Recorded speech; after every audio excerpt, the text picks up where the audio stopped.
Bienvenue à toutes et à tous pour cette nouvelle analyse. Aujourd'hui, on se penche sur un point de rencontre juridique assez fascinant.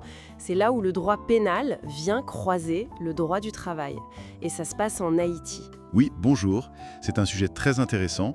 On a une source qui nous parle spécifiquement d'un article du Code pénal haïtien. C'est l'article 329. C'est ça, et ce qui est frappant avec cet article 329, c'est qu'il a l'air vraiment lié aux relations professionnelles, au monde du travail. Tout à fait. On parle de vol, mais d'un type de vol bien particulier apparemment. Exactement. L'article 329, il est intéressant parce qu'il cible pas le vol en général, mais vraiment celui commis par certaines personnes à cause de leur fonction, de leur relation de travail. D'accord. C'est important parce que le Code pénal haïtien, il reconnaît qu'il y a des contextes où la confiance est primordiale. Justement, cette idée de confiance.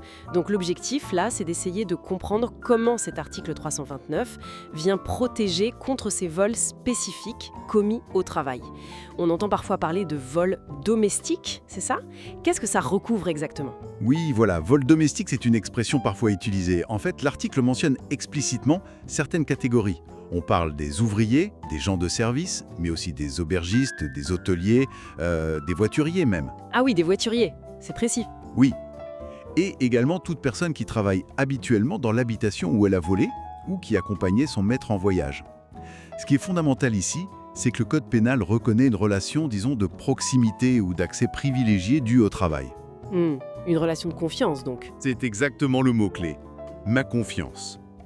Que ce soit entre un employeur et ses employés ou un prestataire de service et ses clients. Le texte pénal souligne que violer cette confiance par le vol, eh bien, c'est spécifiquement sanctionné. Et pas à la légère. Ah, et justement, la sanction prévue par cet article 329, c'est de quoi? On est dans quelle catégorie de peine? Alors là, on est dans le sérieux. L'article 329 prévoit la peine de réclusion. La réclusion? Oui, c'est une peine criminelle. Donc ça correspond aux infractions les plus graves dans la classification haïtienne. Ça implique un emprisonnement potentiellement long. D'accord, donc c'est pas juste une petite tape sur les doigts.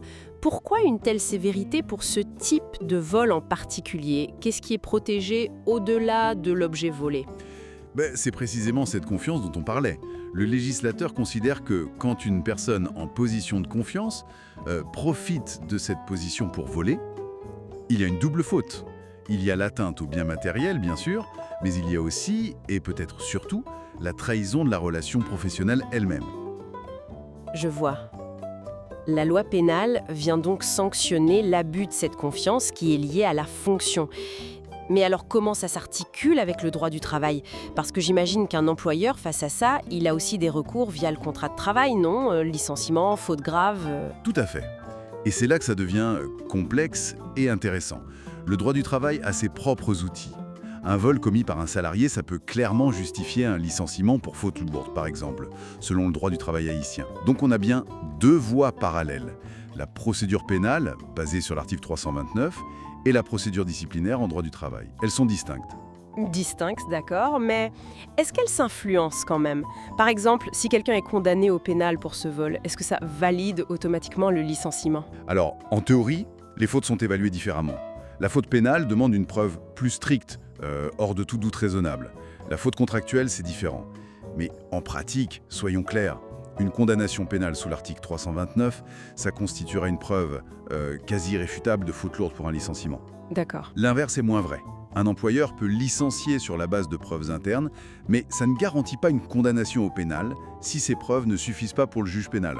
On comprend bien, le droit pénal ne remplace pas le droit du travail, mais il vient ajouter une sanction forte, très axée sur cette idée de confiance bafouée dans un cadre pro. C'est exactement ça. L'article 329 cible vraiment la violation d'une attente sociale forte. Certaines professions reposent sur la confiance, elles ne doivent pas être utilisées pour nuire. Et la peine de réclusion, elle montre à quel point cette violation spécifique de confiance est jugée grave, au-delà même de la valeur de ce qui a été volé. Donc si on résume, cet article 329 nous montre comment le système juridique haïtien met en valeur et protège la confiance comme un élément essentiel des relations professionnelles.